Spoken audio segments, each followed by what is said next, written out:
We're really happy to see you all at this tribute reading for Mary Jane Dickerson, a person who so deeply touched this community and Vermont poetry and poetry in general. First off, I'm Meg Reynolds. I'm the president of the board at Sundog, the organization that Mary Jane founded and devoted so much time and energy and resources to, that was very dear to her heart, as she was to us. And so just to get some logistics quickly out of the way, the restrooms are just behind us toward the entrance at the end of the hallway there.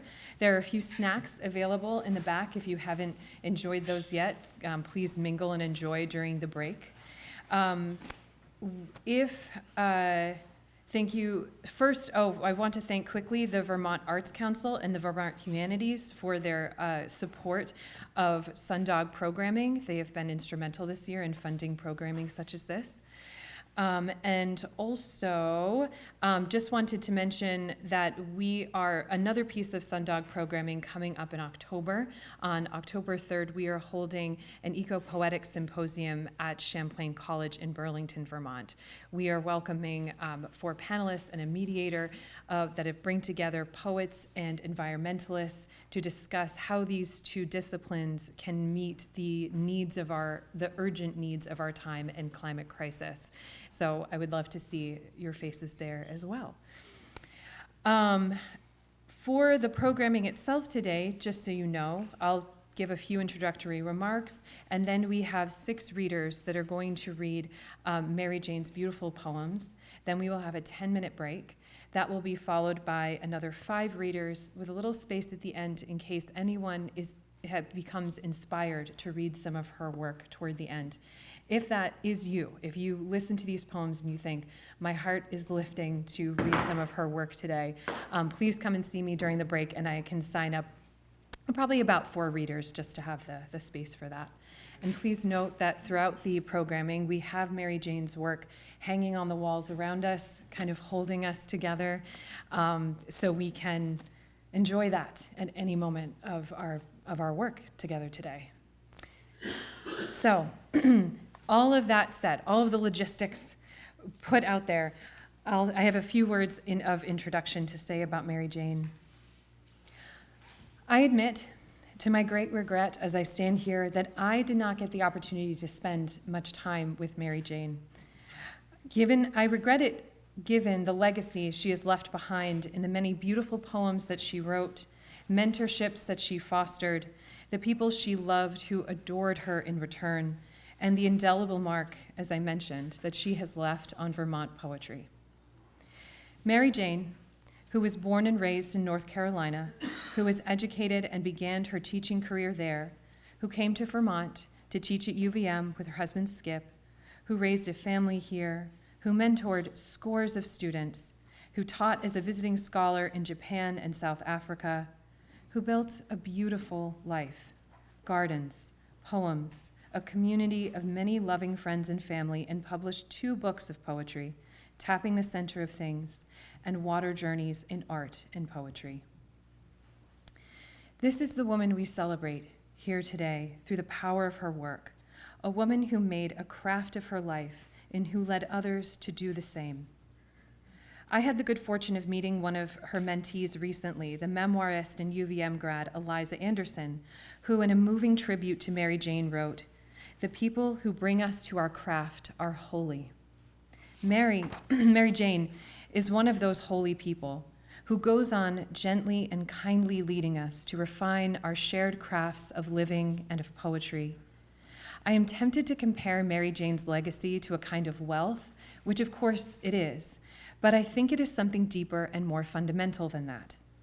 Before the invented systems of commerce and trade, there was the earth, from whose emergent generosity we are born and fed, to whom we owe all our marveling.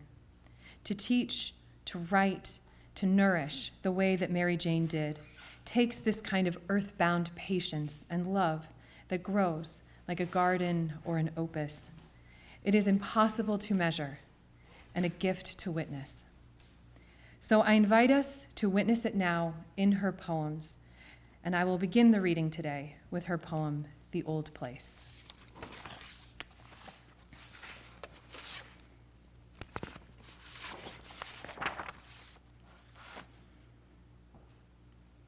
The old place.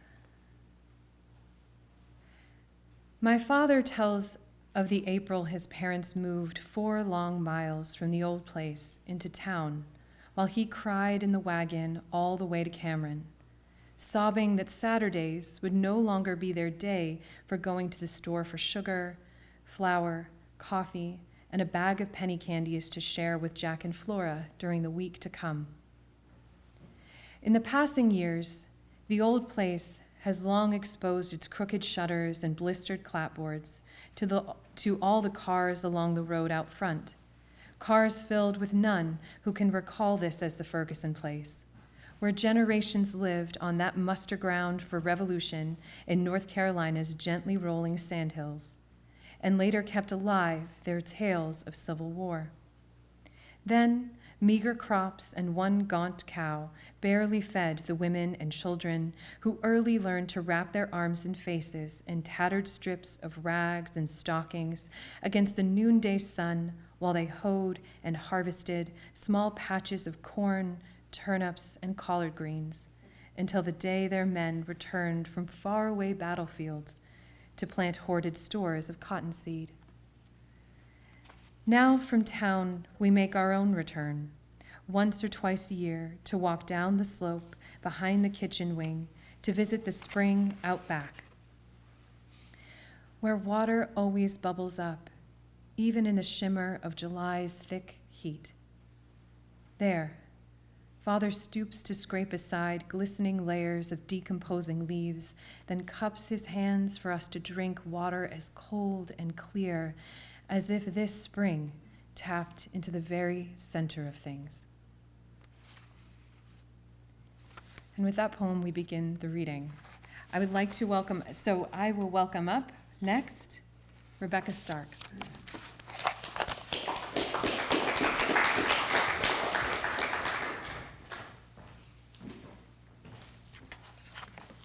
Thanks, Mary. I met Mary Jane at a Fielder Farm retreat, the last one we had before COVID, and I felt such a connection to her in the Sundog community that I joined the board soon after. I remember on that November weekend, I was making fun a little of myself, a little of Eye on the Sky forecast on VPR, how moving to Vermont, I had no idea what they were talking about when they said east of the Greens or north of Route 2. And Mary Jane responded a little sharply, "You have to know where you are." Reading her poems, I'm struck by how much, like her, they're aware of where they are, the one you just heard, but also one I wanted to start with Floating Grasses on Preston Pond, one of her water poems, because it's a pond I've been to and it's fed by a brook that goes by my house, though in Richmond we call it Snipe Ireland Road instead of Snipe Island, or Snipe Island Brook instead of Snipe Island. Floating Grasses on Preston Pond. Camouflage what lies beneath the glistening surface with its reflections of red maple and stone outcroppings, water merging into shorelines, outlining a glacial depression in Vermont's Green Mountains, water moving through autumn's ripeness into Snipe Island Brook, and then as winter wanes, currents gathering speed and volume from thawing snow, ice, and the season's steady rains, to create the spring rush pushing a once meandering stream to jump its banks and shape itself anew, a canal dividing a field of waving grasses, their pale greens tinted gold by the sun, this new stream mapping another route toward the Winooski.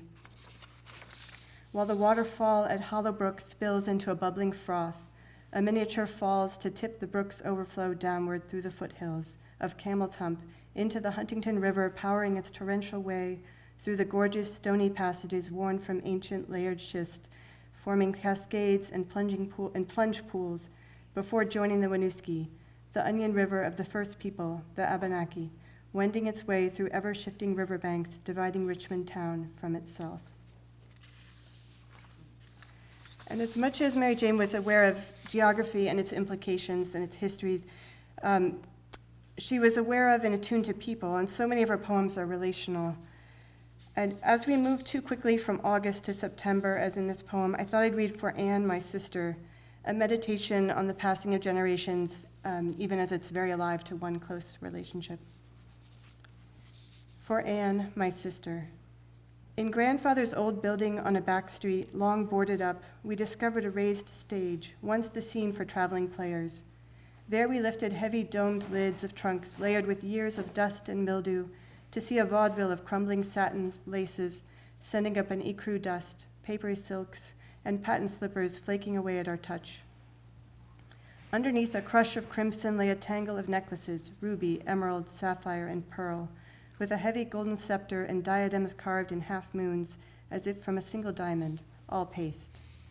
Yet these gleaming surfaces caught the sun at the window and sent its radiance back into the deeply shadowed room where we knelt, wrapped in the spell of such splendor.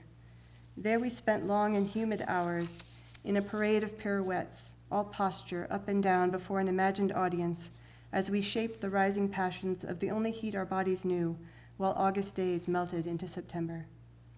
Summers pass us by much faster now, a brief warmth to get us through another year. We see each other now and then over the tousle of our children's heads thrust close together in their play. We listen to their voices spin the heat of make-believe into skeins of fairy tale like the rope of rubies I once braided through the blackness of your hair. And last, I wanted to end with a poem, Winter Dance, because its lack of geographic specificity and its sense of solitude are unusual in her work. There's something so intensely personal about it that it opens into the universal. She could be writing of a daughter, of a sister, of her mother imagined, and of, I suspect, herself. Winter Dance. In the hushed cold of late afternoon, kneeling at pond's edge, the figure of a woman laces on skates and, alone on the ice, begins to circle around and around in ever-widening arcs over the pond, its frozen surface a mirror for her arms parting the air, skimming the ice, encircling a world described by the compass of steel runners, a world light years from the weight of what she must now carry in her arms and hold against her breast. Turning, skating backward to those days before she wrapped herself in the folds of a woman's life, she leans into the curves of the pond, her face tilted toward the final glow of winter's sweet light, dying into the pale beams from a slowly rising moon. The ice is translucent, its dark depths reflecting the moon and the figure of a girl whirling and gliding, wildly free, yet to imagine what she one day would choose to bear.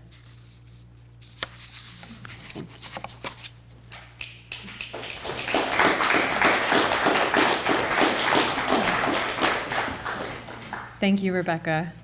Up next, I welcome Gay Symington.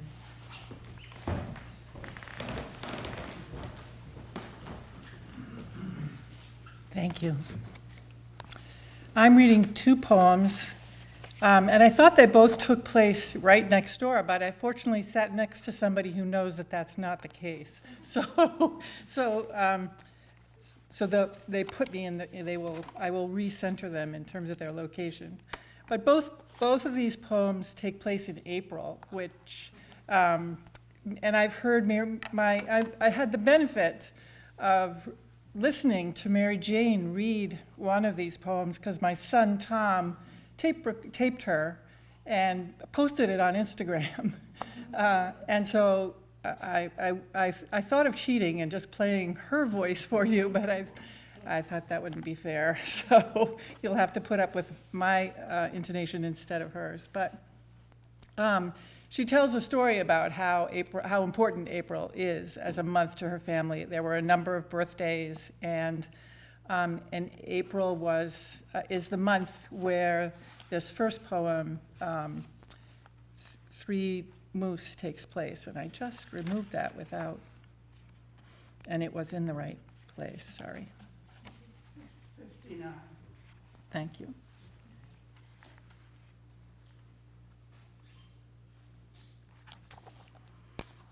And I thought this happened right next door at her house, but I believe it actually happened up at the Vogelman's place on Schillhammer Road. Three moose emerged from the dark wood's edge, one hulking shape after the other, their tracks mammoth across the sodden April grasses of the back meadow. Without pause, they advanced, hooves plowing furrows through the muck of thawing garden soil, as if they were dinner guests, arriving just in time for the main course, their bulky heads turned toward the light of the dining room window where we sat with lifted forks to begin the evening meal. Dinner cooled on our plates as we peered into the gathering dusk at 2 moose abreast. Their opaque gazes fixed on us. Shifting their weight from side to side, they settled their hooves into rain-softened earth only yards away. A cow with her calf rocking slightly on its spindly legs. Bringing up the rear, a young bull tried from time to mount the cow until she turned toward him, pendulous muzzle lowered, as if to remind him of where he was and the need to mind his table manners. In those brief moments of fading light, who were the hosts at this table and who the guests, dissolved into mists curling from the cooling earth as 3 moose held us wrapped, drawn into their ancient, inscrutable eyes before they moved away and melted like apparitions into the night.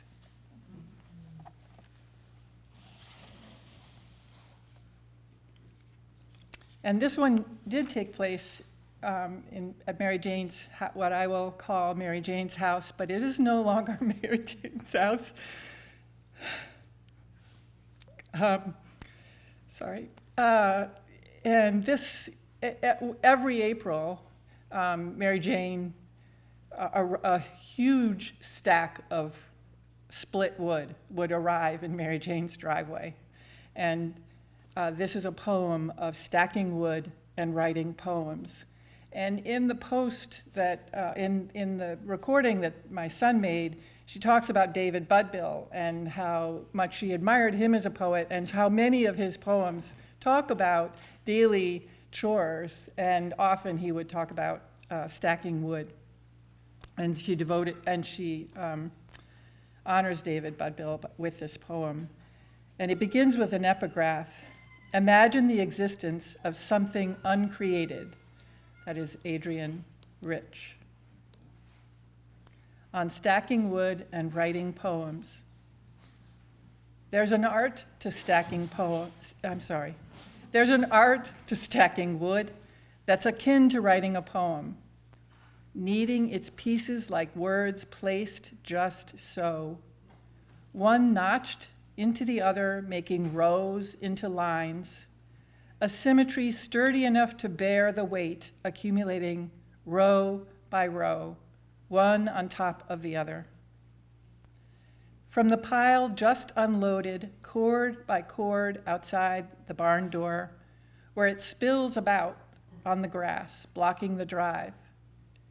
Choosing each piece by eye in time begins to build from what looks a haphazard sprawl with no hint of what may lie within.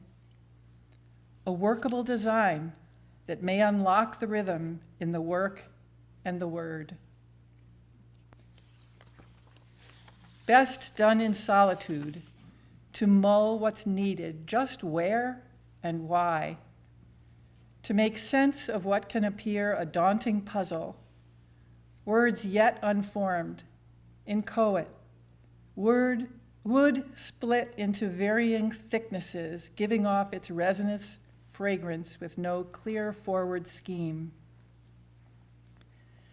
Such necessary precision of mind and hand takes me beyond myself, disembodied, and thrusts me into another sphere where I exist both beyond being and beyond constraints of time and place, where I ponder without thinking the word ponder, and finger the splintered, rounded knot, giving off its freshly split sweetness.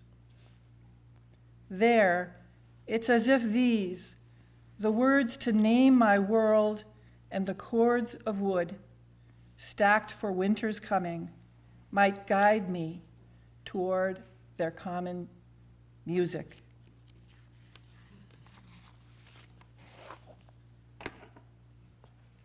Thanks.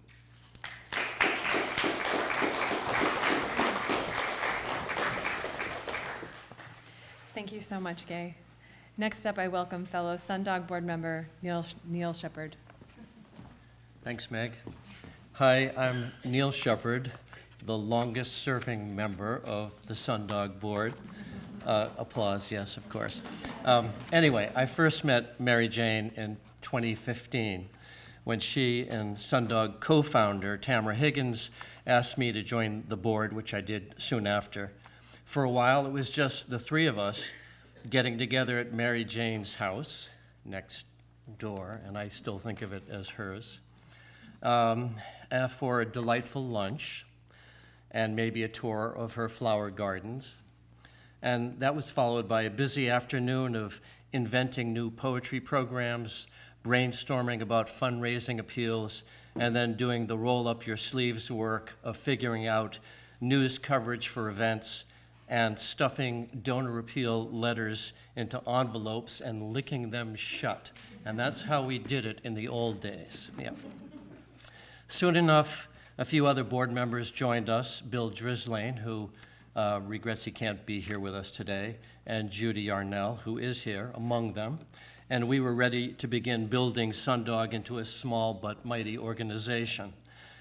Our forward trajectory wouldn't have been possible, though, without Mary Jane and Mary Jane's support, her enormous vitality, which everyone will tell you about, her wise counsel, her financial generosity, and her hands-on action in our programming, especially with a few of our flagship events, an annual poetry reading weekend at Fielder Farm, her son Bert's gorgeous property on the side of Camel's Hump, and Bert is back there. And then another signature event called Justice and Poetry for All, which she and Judy Yarnell invented out of whole cloth. There's so much more to say and praise about Mary Jane's commitments to Sundog poetry, the many writing workshops she offered, the interview series she ran, the readings she orchestrated and led over the years for Vermonters of all ages. But we are here today to celebrate Mary Jane through her poetry, which is very much, I think, an ongoing lyrical chronicle of the abundance of her life. And so I've chosen two poems of hers to read. The first one is called Before the Interstate, which was published in Chard's Vermont Poets anthology. Yeah. Yes, The Road's Taken. Before the Interstate.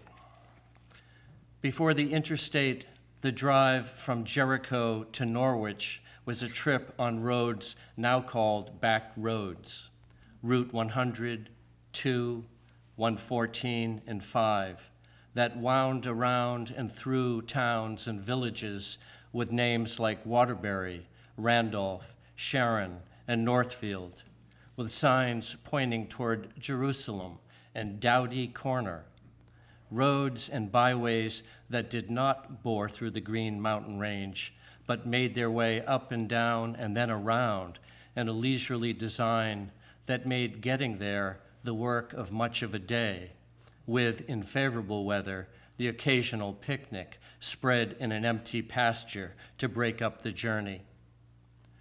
Before the interstate, cows ambling along, crossing the road from pasture to pasture, or from pasture to barn for milking, meant long minutes to count the members of the herd, whether in those days Guernsey or Jersey, time aplenty to study the dairy farms, some with pastures rambling up a rocky hillside, others with meadows and low-lying fields along the Winooski's banks, barns with milking parlors and silage mounted against silos, machinery hulking about the barnyard, the white clapboard or red brick farmhouse a measured distance from the barn, the smoke in winter rising straight from the chimney through the wisps of clouds into the blueness beyond.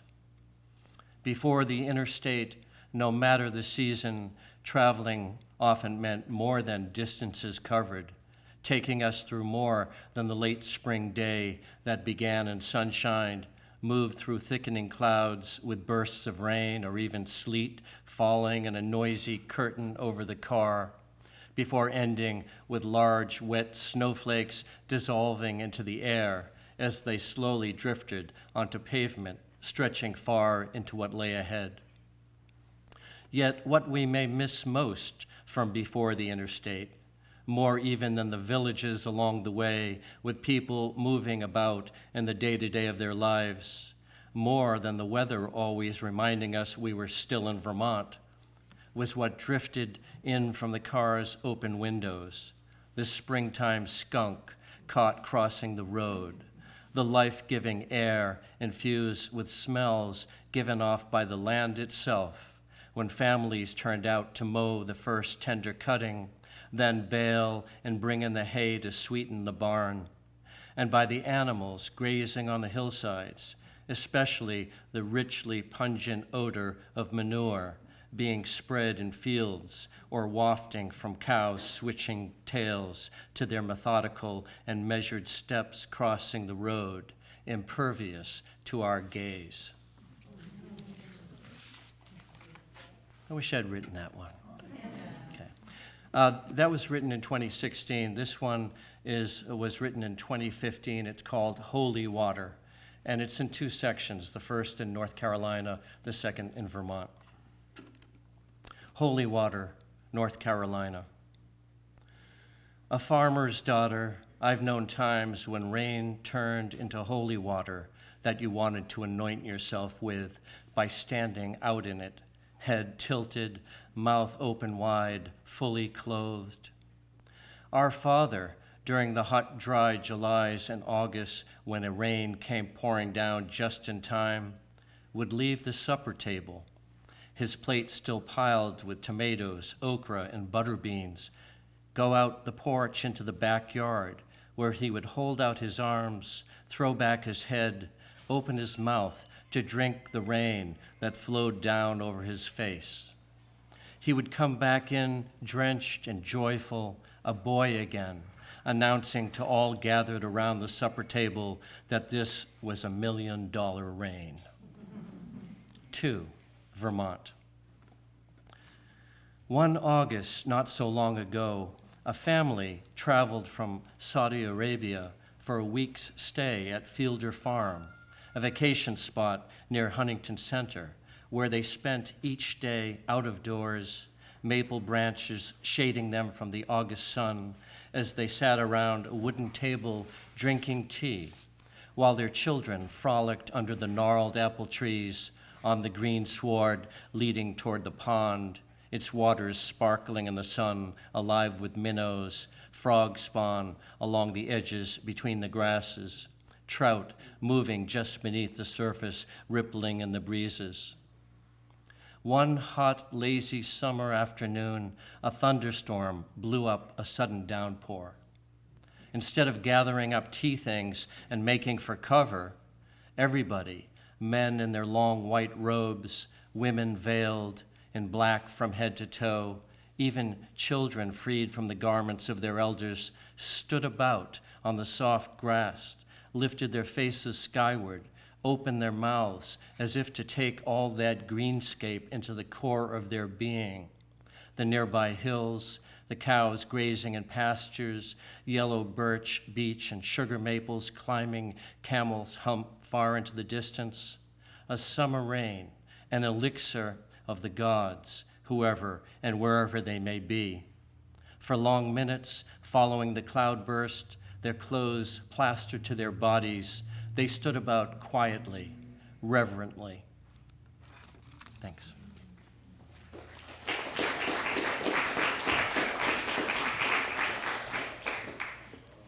Thank you so much, Neil. Next, I'd like to welcome up Catherine Bass.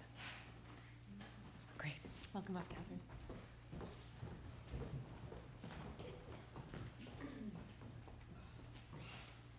Thank you so much, Meg. My name is Catherine, and very sadly, I never had the chance to get to know Mary Jane. But through my work at Jericho Town Library, which is just over here on the center, I've felt the profound impact that she had on our community and on the wider region in Vermont. She was so generous with her time and with her money here in Jericho and at our library. Every April, she ran workshops, poetry workshops, to help people develop their own craft. And these are workshops that people still come in and talk about at the library today. She also gifted us with a spiral-bound manuscript called Stories I Must Tell that had never been formally published, and I've been working to digitize those poems. And through that work, I do feel like I've gotten to know her in some small way. So I was very honored when Bill asked if I'd like to read at today's event. I'll be reading 3 of Mary Jane's poems, and as someone else who also came from another place and moved to Vermont and fell fiercely in love with the community and the land here, I'm very happy to read these 3 poems that I feel showcase Mary Jane's keen observation and her love for this place. The first poem that I'll be reading is called Trapped. Jericho's mill brook encases another fallen pine in its icy grip, the branches casting intricate blue-green patterns against the snow. Both tree and ice caught on a canvas of light and shadow that will dissolve into the inevitable motion of spring's renewal from the sun's gradual warmth and that music of water stirring with all winter has brought its way. Next, I'll be reading Red Osiers. Snow catches and holds clustered red osiers, hardy dogwood of the northeast, so their branched limbs glow with the intensity of the sun and cast shadows into blue and purple patterns down and across Millbrook's frozen bank. A delicate wash of color on white, handmade paper, its intricate composition one with the sun, the snow, the brook's eventual journey toward the Winooski and into Lake Champlain. And finally, I'll be reading Winter Thaw. A peephole in the snow along Irish Settlement Road opens an eye into spring's transforming power to carve from piled up roadside snow a seasonal waterway, bearing signs for passers-by, an insistent rivulet with hints of what's to come. Thank you.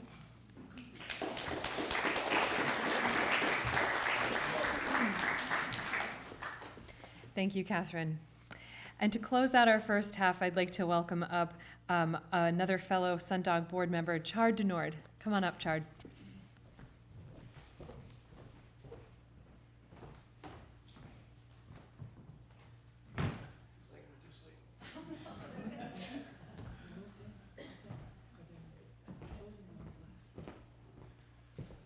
Thank you, Meg. It's an honor to be here. I'd just like to start with I was thinking on the way up here, driving up, of this passage from Gilgamesh. It's about grief and what we feel. All that is left to one who grieves is convalescence. No change of heart or spiritual conversion, for the heart has changed, and the spirit has been converted to a thing that sees how much it costs to lose a friend it loved. Can't do better than Gilgamesh. So I just would like to say, Mary Jane meant so much to me as a mentor and fellow poet. She invited me to her house here for a long visit, and we shared a lot. We were both from the South. We grew up about 50, 60 miles away from each other. We were ingrained in that red soil of Southern Virginia and her of North Carolina, although it gets a little sandy down there. But she knew it, and I think she has it in one of her poems here. So we shared a tremendous amount, and it was just so nice to be back. Not that there isn't hospitality in the North, but it's not quite like Southern hospitality. And Mary Jane had it to the nth degree, and so we hit it off. So so immediately and enduringly. The whole time I knew her, and we loved to share poems, and I was so happy to be able to include some of those poems in Roads Taken, and a Vermont anthology of poets that Sid Lee and I put together. I'm going to read just a few of her poems here. The first one is Rumors. As children, we heard rumors, always circulating as whispers, that our father's store, the only grocery in town, was once the scene of sin. A saloon with its own dance hall shaking the joists underneath the upstairs floor. But father paid them no mind, just kept his sign, beware poison whiskey, in good repair over the door, so its bleached crossbones on black could stare down brown mule chewing tobacco stretched across the dark back wall in tin-stamped glowing colors. And in an occasional business lull, beyond kegs of nails in rows, barrels of plump dill pickles, and squat glass jars of pickled pig's feet suspended in their cloudy fluid, beyond heavy hoops of cheddar cheese and crated tiers of pale green Coca-Cola bottles, he stepped out back for a nip from his own fruit jar, a white Leighton, brewed by reliable people.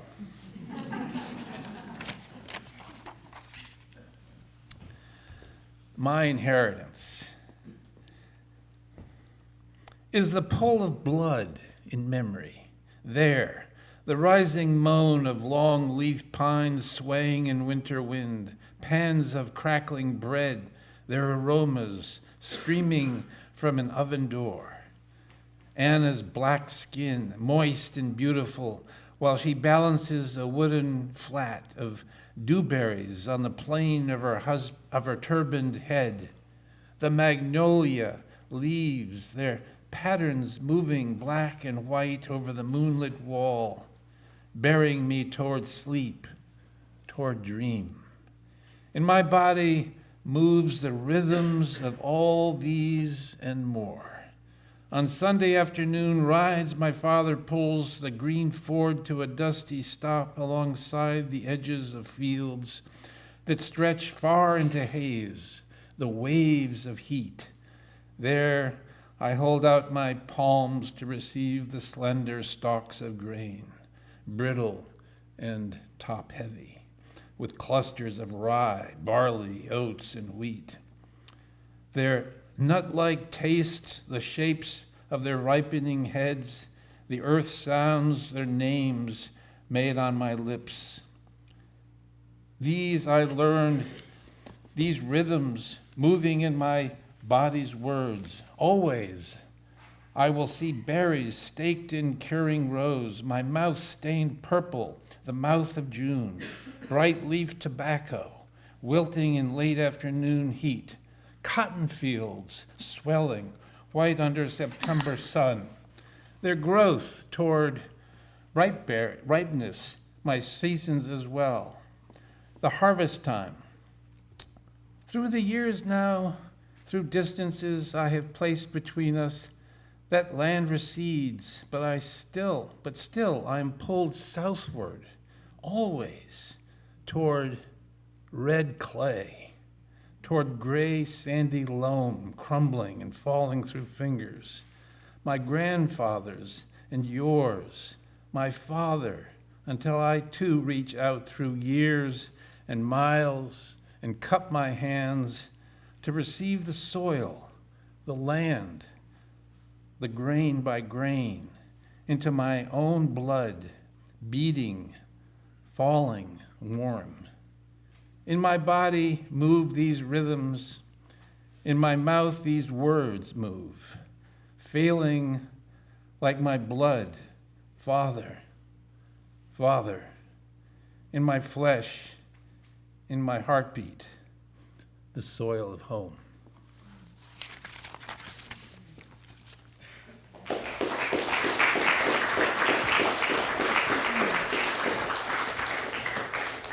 Thank you so much, Chard. Now we will have a 10-minute intermission where you can mingle and chat and talk about these beautiful poems, and we will be back together very shortly. If you would like to read poems at the end, I have poems available and space, so come and see me. Thank you.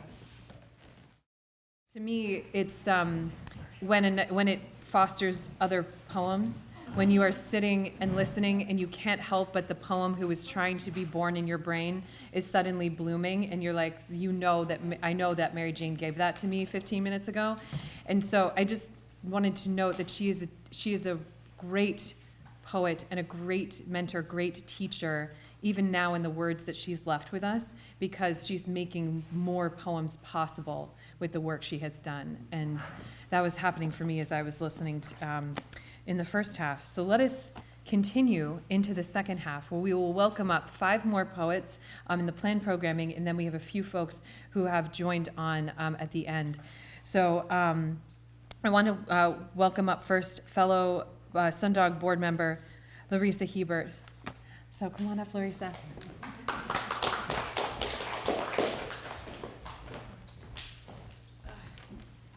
Thank you, Meg. I have been working with Sundog Poetry since 2015, only more recently having become a board member, but since 2015, Mary Jane really gifted to me the Share Your Heart, Share the World program, which is now the Youth Poetry Summit.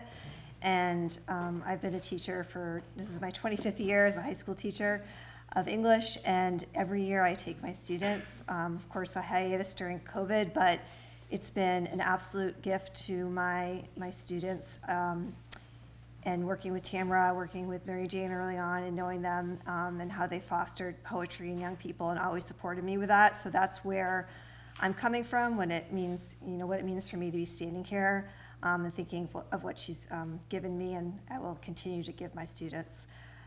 So when I asked to read a poem, I was handed her poem from Lake Champlain Shores.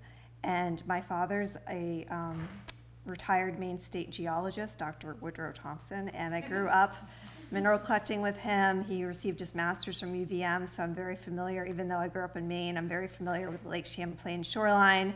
He actually led a rocks and writing field trip with me in Vermont, and so when I received this poem to read, I said, wow, this is it. I know how to say these words, and I know this experience. So again, from Lake Champlain Shores for Bruce. We gather baskets and buckets of rocks, mostly flat gray stones that fit into the hand, many streaked with madrian-like white lines, and shaped with such precision and intent they might have emerged from a sculptor's studio. No two alike, as ruggedly individual as any species of what we call human, and as necessary to the ongoing creation story of this planet. Iberville Shale, after the Quebec town, so thinly layered, the finger can trace the sedimentary rock formed from marine silt, deposited millions of years ago from oceans covering much of North America, compressed and hardened over time by forces creating white veins of mineral calcite into nature's art for us to hold in our hands, each rock its own message sent to us from Vermont's geologic story, a story yet alive in the folds and twists of cliff outcroppings that, on occasion, let loose slabs of rock that tumble into Lake Champlain. And that was in written March 1st, 2018. So of course I emailed that poem to my father once I received it, and he greatly enjoyed this piece as well. So we are thinking of Mary Jane. Thank you.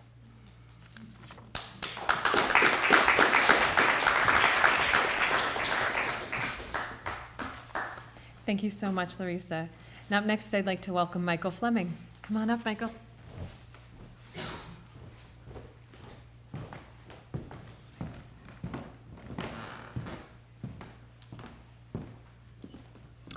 Good afternoon. My name is Mike Fleming. I'm the newest member of the board. They let me on the technicality that I did meet Mary Jane one time briefly. That was good enough, I guess. 2 poems. A morning kayak on Lake Michigan. 9:00 a.m.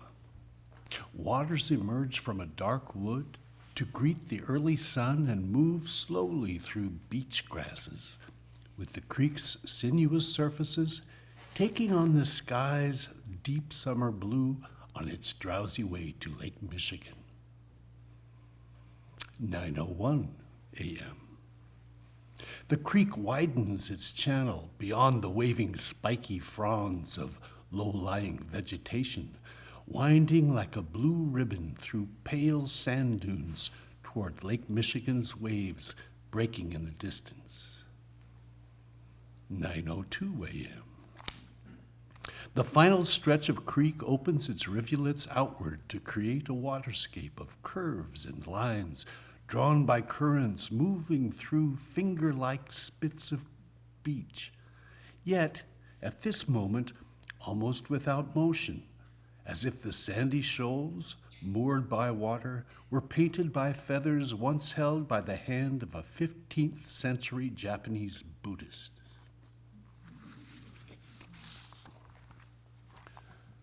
First rites. It was the fall of 1960, and I was about to begin my first teaching job, to collect that first official paycheck with its mysterious figures of what seemed to be arbitrary sums of taxes, Social Security, no Medicare yet, no medical insurance either. And then the next predictable step, to buy my first car, a Carolina blue Chevrolet Impala, the shiny sound of those words. Its purchase, my first indebtedness, solemnly co-signed by my father, as if the salesman thought me too callow at almost 22 to understand the obligations of such weighty ownership. Yet, never since that fierce adrenaline rush has owing money felt so good, like having arrived somewhere you never knew you wanted to go. And while learning how to teach students at a nearby Baptist college, students near my own raw age, while spending long hours each night, barely staying a chapter ahead in Don Quixote and other weighty tomes, my father called with worry that I might forget to register to vote in this, my first presidential election, worried that years of supper table talk about the ever-changing political scene, with heated debate about which Democrat should run for which office, may not have inoculated me with a proper regard for citizenship. As a Democrat, of course, never a Republican of any stripe in my Southern family. He went on to remind me just when and where to present myself for registration by Miss Minnie Muse, and then come to the Cameron Firehouse that first Tuesday in November to vote for John F. Kennedy, already my father's hero. This same president, who, with light brown hair blowing in the wind as he leaned and waved in the Texas sunshine from the back of the presidential limousine, a gleaming black Cadillac convertible on another November day, not too far hence, this same president would be toppled in an instant by an assassin's bullet on the November day father took delivery on a sporty white Ford Thunderbird with a red leather interior, the only purchase ever made just for himself after a lifetime of looking after the rest of us. I remember how he drove into the yard and sat, head bowed, weeping, with the car door open. Thank you.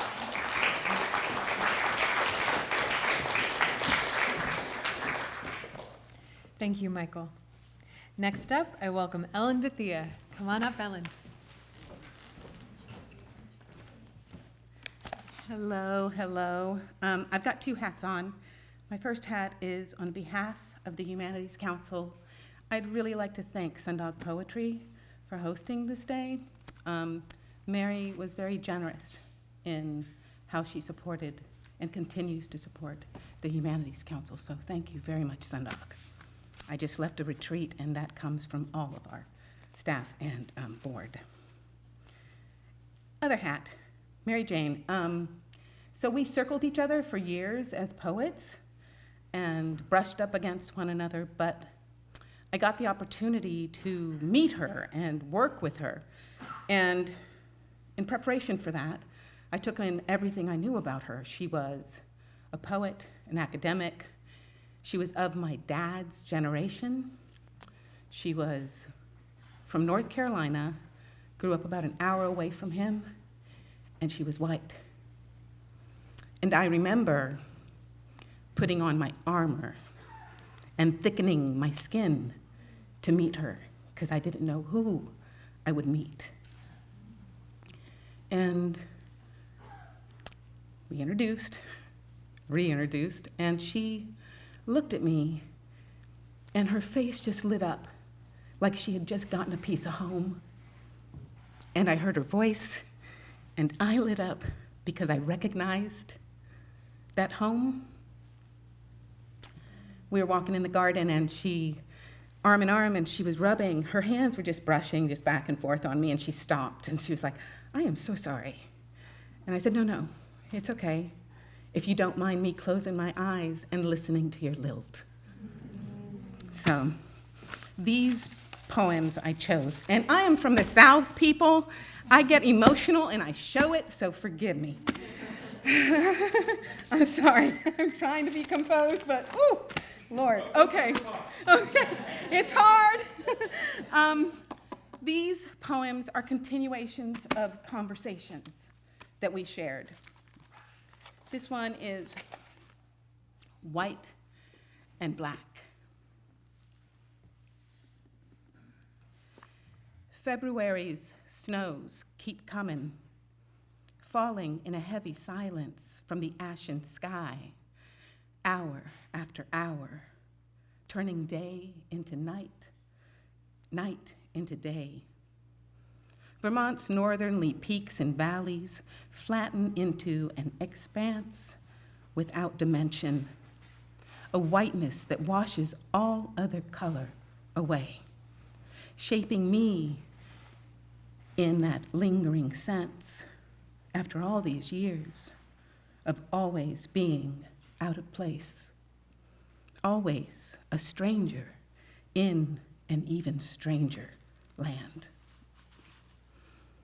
February's snows bring me home to what I have missed even more than the familiar and gentle southern landscape, even more than the intimate culture of family and place.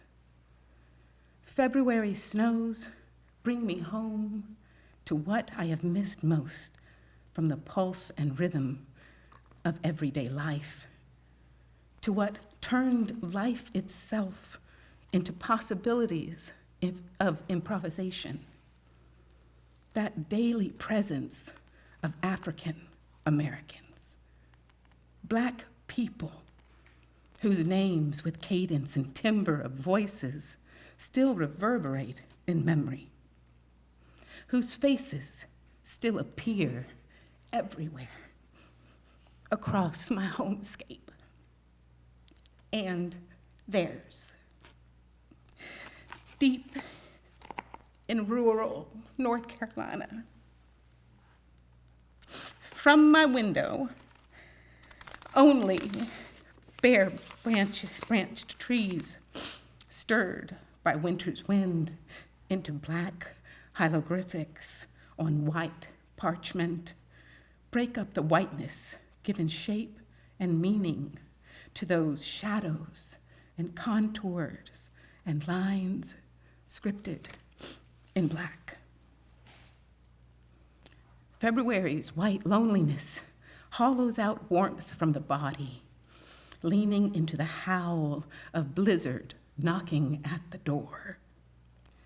Yet each February, frozen into place, stirs a longing for a landscape soon to be warmed by human figures moving in black and white, whose lives matter, each to the other, whose kinship goes beyond blood, whose intertwined histories of boundaries and bondages shape who we are, who we must become, each in relationship to the other.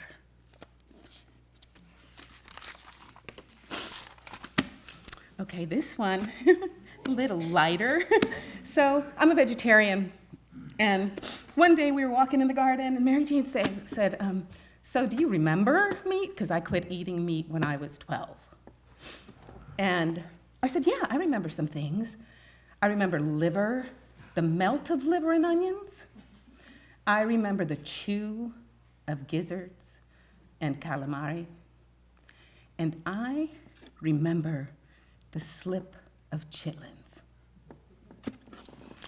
So this is Bertie Lassiter cooks chitlins. Bertie Lassiter cooks chitlins for our father, because mother, whose cookin' is now legend, for her cornbread, hot slaw, collards, and butter beans, could never stomach the pungent odors released from cleaning and cooking chitlins. Chitterlings, always called chitlins by everyone who knew. That last part of the hog, the glossy sheen of coiled gray intestines, all that remained after ham and shoulders smoked, packed in salt, and swaddled in flour sacks, were hung on hooks to cure in the smokehouse. After slabs of layered white fat were rendered into lard over the wood fire out back, after she had skimmed bits of flesh and skin from the bubbling fat, frying them golden brown for cornbread cracklins. Mother could not face the supine mass, all that remained after she served up hog jowls and souse with its moving gelatinous surface. After she had boiled, ground, then mixed liver and heart with cornbread and spices for what she called liver mush, and shaped it into loaves to slice into the breakfast frying pan. For our father, mother scrambled brains and eggs, that breakfast delicacy he savored that none of us would even touch. But she could never bring herself to clean and fry chitlins, with their stench of urine and awful seeping throughout the house, filling every inch of those 12-foot ceilinged rooms. So our father would go to Bertie Lassiter's to eat his annual mess of chitlins in her warm November kitchen, then return to our house with a mound of linen, still warmly sweet, wrapped in a whiter than white sheet, ironed smooth and fastened with a large safety pin by Bertie Lassiter, whose labors as the town's laundress brought the fragrance of the sunlight and the out of doors inside to all of our home. So this one. And this last one, bear with me. So one of the last real conversations we got to have was after I had returned from North Carolina, after my mother was passed in a car accident. So Bertie, here we go. This is the phone ring's mother.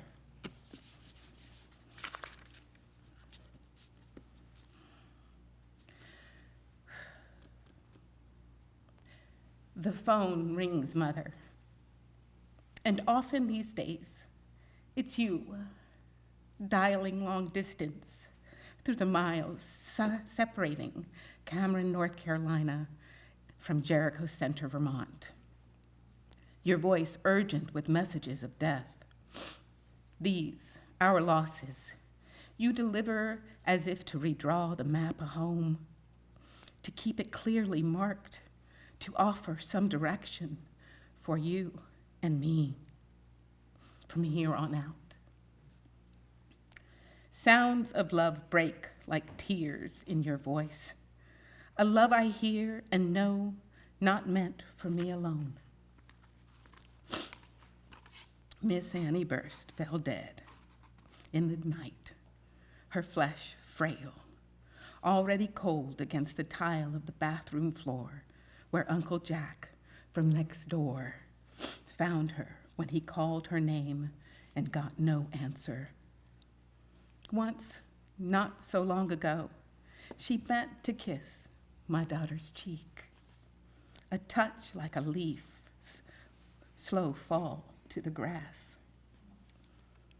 In your voice breaking the miles between us, I hear that such memories can never replace neighboring for 40 familiar years. Miss Vera McLean slumped toward death and spilled milk across her supper tray. You tell me how your father and others found her skeletal form in the early morning hours.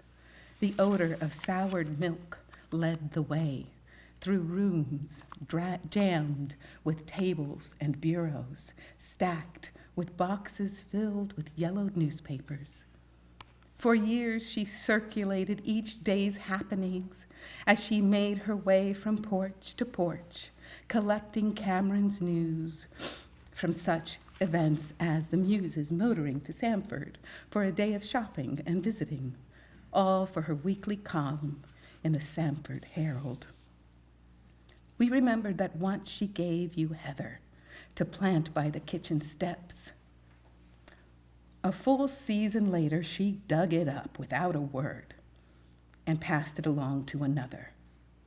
Together we mourn the giver of such gifts.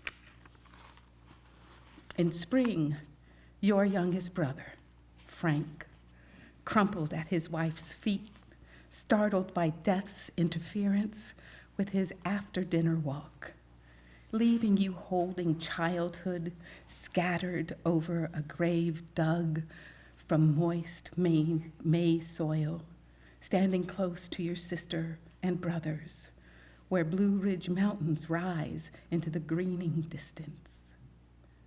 This pain at my throat mingles tears with the strumming of grief, deep in my own mutable flesh, yours and mine, our grief for all those lives had given shape to our own.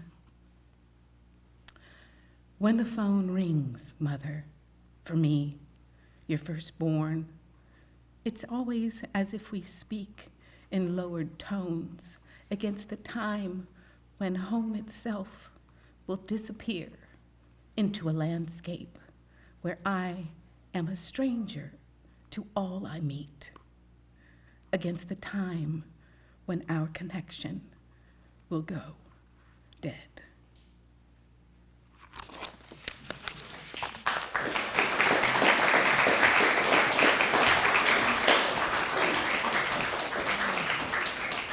Thank you so much, Ellen. Next, I welcome up Steve Kramer.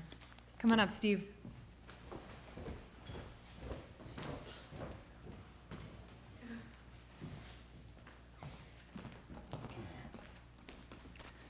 All right. Thanks, Meg. So I first met Mary Jane when she was working with a publisher called Sunridge. It was a collaboration that did not last very long between Sundog, which is still happening, obviously, and Windridge. Actually, I think one of my books is, I can't imagine that there's more than 5 books that have the words Sunridge on them, but There it is. Sundog obviously has some serious longevity here, thanks in part to the guiding hand of Mary Jane. And many people have noted, I'm just going to say it again though, that she was not just an artist, but obviously a strong supporter of the arts, and for that I think we're all grateful. So I have two of her poems. This first one is called The Blacksmith Shop. Always called the blacksmith shop, long past horse and buggy days. That tall and narrow building, its rough-hewn siding weathered gray, had long served as grandfather's and then our father's storehouse for heaped burlap bags of souring fertilizers, ripened grains, and next spring's cottonseed. On slow and rainy days, we pried open heavy double doors, clambered over gunny sack mounds, sending up whirls of dust and chaff, on our way to the upper story, to play among the stacked wagon wheels, piles of tobacco sticks, and simple pine coffins, sawn and planed in rectangles of assorted sizes, grandfather's rare mistakes in supply and demand. Our favorite game began with a simple chant to those dead we could call by name, those still present in the sighs and groans of wind and rain against heart pine boards. By drawing straws and taking turns, we picked the preacher, the grieving mother, the bereft lover, and the laid-out corpse. It's been years since my grandfather died. My father now grows old. I, too, have days when I remember the coffin lid as it slowly lowered to enclose me in that old, moist darkness during the long minutes before it became another's turn.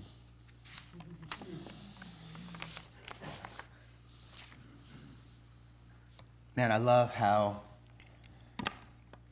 surface level the first 2/3 of that poem is, and then it just deepens so heavily. We go from the mundane to, spiritual, the wrong word, but something absolutely, it feels like a Marie Howe moment in the last third of that poem. The second one is called On Reading, a Meditation. A touch of recognition, even that of a small, stiff, and yellowing library card, translates itself into a rush of sensations tumbling over themselves to propel me into a small anteroom, its high windows dim in that late afternoon, a quiet workspace off the main room of Cameron School's library, where we disappeared into books after school, while our mother finished her librarian's work for the day, often lending our hands to what needed to be done. In those wartime 40s and later, teaching both biology and English much of the day, coaching girls basketball in the season without ever having played the game, she told us, if you can read, you can learn to do anything in this life. Not then, that earlier time when reading meant Gene Stratton Porter's Girl of the Limber Lost, a beloved tomboy's tale, or the sweet mysteries of Frances Hodgson Burnett's Secret Garden, but now in another century with books threaded into the fabric of the everydayness of living, I am reminded of Proust's Petite Madeleine, dipped into tea with its power of transporting him into the Cambrai of his childhood, that French countryside with its landscape inhabited by those he recognized as the marrow of his being. Now, here, in the sanctuary of my own book-lined room, in a house of many shelves, lined with the titles I can almost locate in the dark, the image of a library card, once glued in the back of a book, with its manually typed title and scrawled list of readers, almost makes my fingertips tingle as I recall sharp edges of new pages. When, long ago, in late afternoons at Cameron School, we carefully opened each new book, gently pressing down along its sewn gatherings, and inhaled again the hypnotic and sweetly metallic odor of the shellac we painted over each book's cover. After numbering its spine with Dewey Decimals in bright white ink. For me, even then, long before reading that Borges once imagined paradise to be a kind of library, it's as if I already knew, in our time of the e-book with words appearing out of the ether onto a lit screen of pages turned by touchpad with no real need for bookstore or the public library, I knew that holding a book, opening its pages, and even taking in the faint mustiness of age and readers past would remain as needful as air. Thank you, Mary Jane.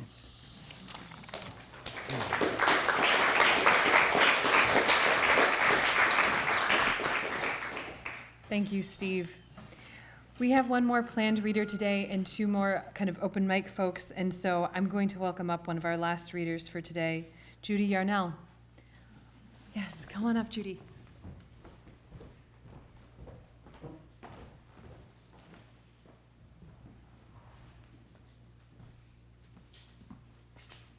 Thank you, Meg. Mary Jane and I appeared and then reappeared decades later in each other's lives. We both came to UVM in the 1960s and were taught in the English department under the humble title of instructor. That was a position back then. But we didn't really know each other then very well. Then I went to a Sundog event in Jeffersonville and was kind of bowled over by the spirit of it. And Mary Jane was there, and I recall saying to her, "Oh, I would love to be connected with Sundog." I just felt like what Sundog was doing was so necessary, so joyful, and just a needed part of culture in northern Vermont and Vermont. And I very much enjoyed planning events with Ellen and Mary Jane on her porch right over there. And it was at that time that I got a sense of what a wide and generous and loving and giving person Mary Jane was. We all know that, yeah. Okay, I'm going to read two poems. The first is called My Last Mules. She wrote a suite of 4 poems on mules. I love animal poems, so this was an obvious pick for me. But it also covers the transition between North Carolina and Vermont. In the winter and spring of our courtship, you pursued me with your camera through a Chapel Hill that saw record snowfalls each Wednesday during the month of March, when only your Yankee car, an ancient Buick, Bertha by name and wearing chains, could plow her way down a silent Franklin Street. Then through a North Carolina spring of dogwood in frothy drifts of whites and pinks, lighting up longleaf pine forest floors, and the gaudy bursts of azaleas, their magenta and peach splashed against every house.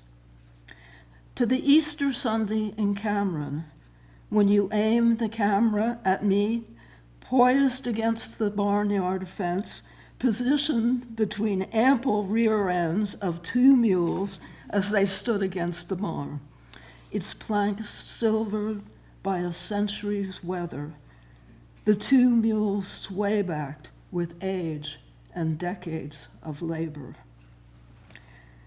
Those exuberant days you once recorded through the lens and seasons of our years together are always set against the coming of this moment when all I have left are these images frozen in time.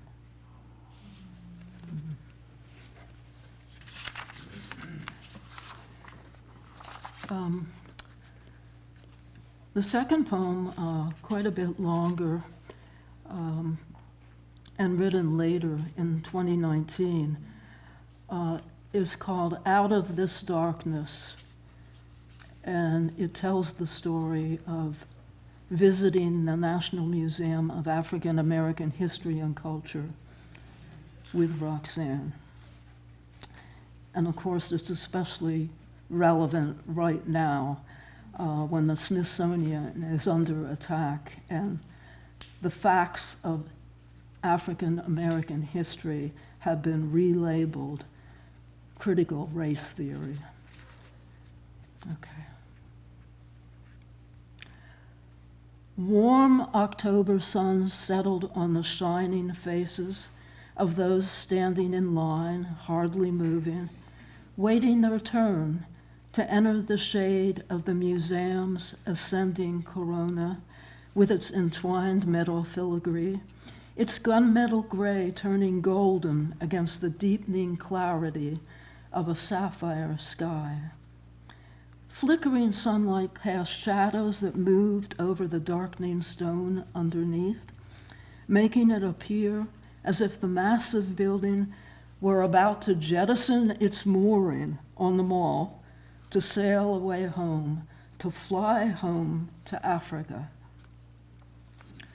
Herded by groups into a giant elevator, those wearing faces of many hues, faces bearing traces of the many peoples who inhabit this land, descend slowly through a layered history of buried memory in an exploration that became an excavation of the vast underground of what once was in word and object.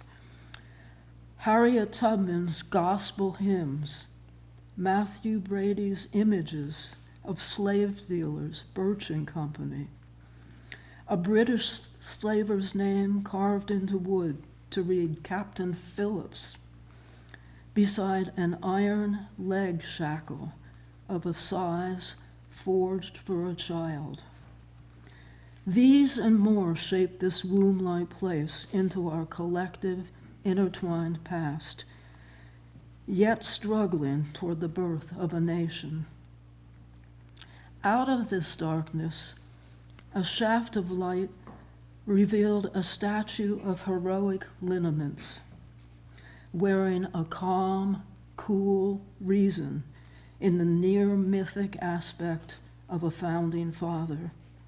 Thomas Jefferson, one leg jetting forward, this thrusting figure against a backdrop of names inscribed on bricks, names of the many enslaved people who created the wealth necessary to fill his library shelves with the philosophers who gave him the language of liberty and justice for all, except for his darker brothers and sisters, some his own blood children, who labored in the vast fields and forests surrounding Monticello.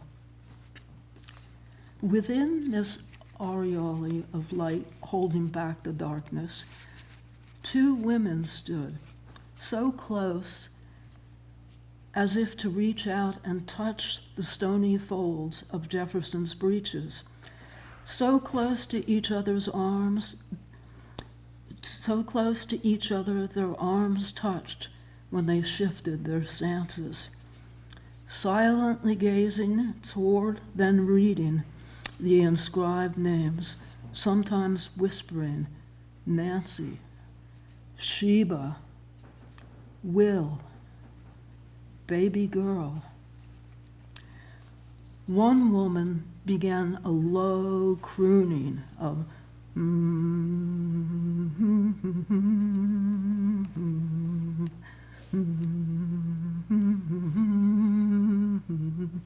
to the slow motion of her head from side to side.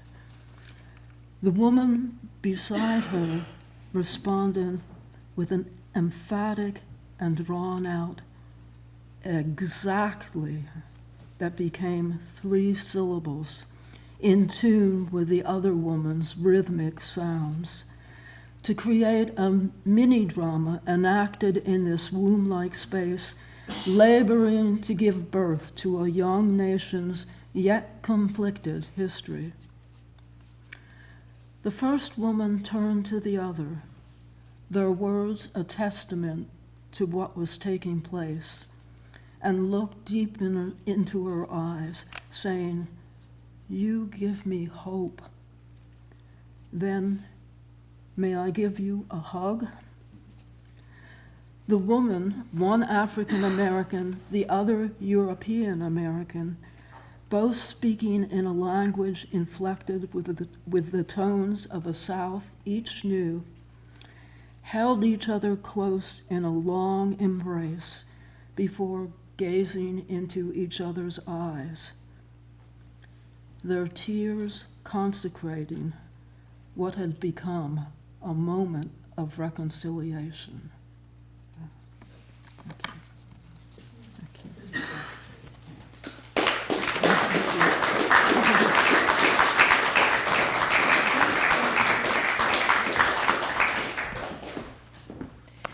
Judy, thank you so much. I will welcome up 2 more readers that were inspired to share with us to close out today. And the first of those is Jean Archibald. Jean, come on up.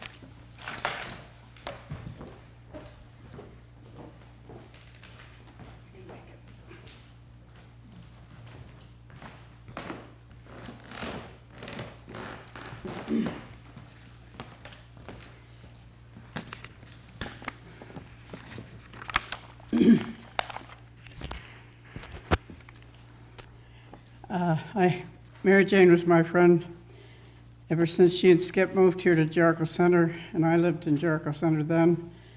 We shared a lot of things together. We also shared a mutual son-in-law, 2 different men. Each of us had a son-in-law who was Palestinian, and I think we've heard today of how broad Mary Jane's world was. And she spent time with my family in Jordan and Azam's family in Bethlehem in the refugee camp. Last year of Mary Jane's life, I spent quite a bit of time here reading poetry to her. And I just wanted to mention one poet who was her mentor, Randall Jarrell. She loved his poetry, and he taught her. He was a mentor to her. So that's a poet we can all read and think of her. This is fairly long, so I will edit a little bit to shorten it down. She chose the quote from Walt Whitman called "This the Air That Bathes the Globe." And she wrote it for Azam Elan, her son-in-law, Christmas 2015. This the glow streaming from eye to eye, the language of eyes, spoken from brown eyes to blue eyes and back again. This the sound of voices speaking in a mingling of Arabic and English as we kneel on the floor as one, circling savory platters of rice and chicken, stuffed grape leaves, eggplant and zucchini, platters borne aloft by Amal, always attentive to the needs of her guests. With spoons lowered, then raised, we eat as one, then use fingers to scoop with bread for the last grains of rice bathed in fragrant broth. This the communion we share, in Arafat's apartment in Palestine, high above the narrowly winding, crowded streets of Dheisheh camp outside Bethlehem, outside the Bethlehem where lives an olive tree 2,000 to 3,000 years old. Some say the oldest living olive tree, thriving still in this, the light that bathes the globe. These the stories told of the daily lives of a people whose days take place under occupation by a people more like them than not. All a Semitic people with intertwined histories, intertwined stories of their origins, and histories on this landscape stretching into the distance toward the Red Sea, the Dead Sea, and the trickle of water, all that remains of the River Jordan in this the air that bathes the globe. This the story Saeed, this was Azam's brother, told to all gathered there, his story of being taken away by armed soldiers who claimed he'd been casting stones along with others. At 15, in prison, sometimes in solitary confinement, even beaten, his family never allowed to visit their son. This boy, this young Saeed, never gave in, never would confess to something he had never been a part of. This boy turned into a man over 3 years of confinement, reading books, opening his own deep brown eyes to the cruelties, the injustices visited upon the innocent, visited upon him and his family day by day, living within the confines of Dheisheh camp. To a question, he replied there was no bitterness, so no hatred in his heart for losing 3 years of the life he saved by reading and studying. Such feelings would corrode, prevent him from moving forward with his life, from devoting a summer to running a camp for Dheisheh's children, from readying himself for entry into Bethlehem University. This Saeed's story told, and this the radiating light that bathes the globe. Yet what must Saeed be saying and thinking now, with younger brother Mustafa lying in hospital, leg shattered by an Israeli bullet designed for the greatest devastation to whatever young Palestinian body it penetrates? May Saeed also be hearing in memories well the softly rendered Arabic songs of his uncle Azam and Aunt Suhair as they harmonized that evening. Still the sister and brother beloved of each other through the years of their childhood spent in Dheisheh camp and through the great distances that have since separated them. In their melodies, in these stories, we hear echoes of Allah's words, I sent you to be a mercy to the world. These the words resounding through this the air that bathes all who inhabit the globe. These the words that bear light to all creatures, great and small, who breathe this the air that bathes the globe. Thank you.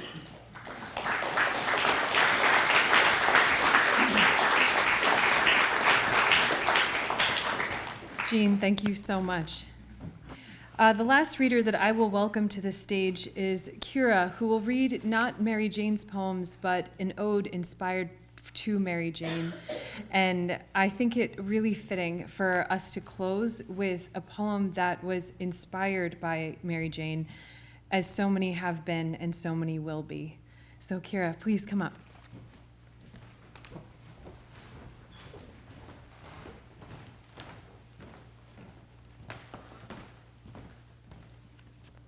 Hello,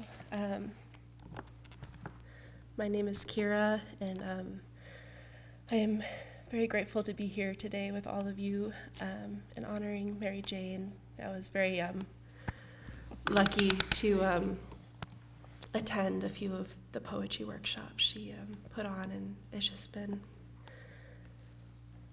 a really wonderful time remembering her. This is an ode I wrote. And all those words she would collect, obscuring the verse at the junction of wild and repressed. We were safe. In every corner of any room at which the firm intent of her voice soothed. We were safe. And in any case of self-aversion, her tender heart would open and exhale the misty breath of June, 1,000 flower gardens dressed in the morning dew. We were safe, but never shielded. She understood pain as if it could talk, and we could just sit there and listen. Safe, so that in the very moment her presence is now felt, we hold ourselves and use our words as if they belong to something greater and more profound than the mere capacity to use them. Thank you.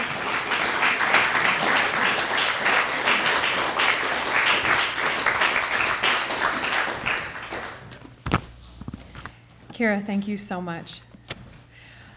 All right, so that brings us to the close of our program today. I would like to first thank our Managing Director, Drew Frazier, as well as the committee who brought this event together, Michael Fleming, Neil Shepard, and Bill Drisling, who could not be here with us today. Thank you so much for putting this all together. Just as a quick note, this wonderful organization that Mary Jane founded, we are always looking to recruit board members. And if you want to organize poetry programming here in Vermont, around the state, in her memory, but in the spirit of poetry that she loves so much, like, please come and talk to us, because we're always looking for devoted members. And please feel free to circulate, mingle, read her poems, and continue to celebrate this evening Mary Jane's wonderful and extraordinary legacy. Thank you very much for coming.